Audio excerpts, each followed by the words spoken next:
আজকে ছিল আমার লোকেশন ওয়ার্ক, তাই সকাল সকাল রেডি হয়ে আমি আর মা বেরিয়ে পড়েছিলাম, কারণ লোকেশন ছিল আমাদের বাড়ি থেকে প্রায় অনেকটাই দূর, বেলঘরিয়াতে। আর সেদিন ছিল আমার পার্টি মেকআপের কাজ। এই যে পুচকুটাকে দেখতে পাচ্ছ, ওরই কিন্তু ছিল সেদিন দাদু ভাতের অনুষ্ঠান। আজকে আমাকে একটুখানি গর্জাস বুঝছে, মানে যেহেতু নাইট এটা, তো সেই জন্য একটু গর্জাস বুঝছে গ্লো করবে।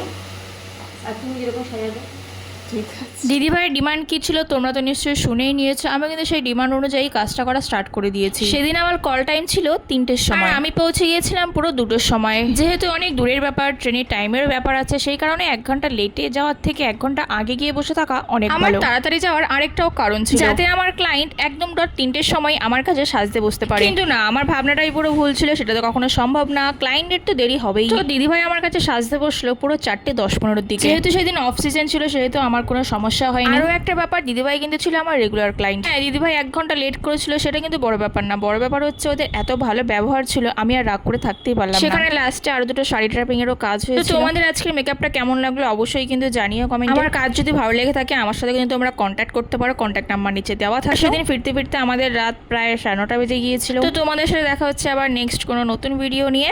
Thanks for watching.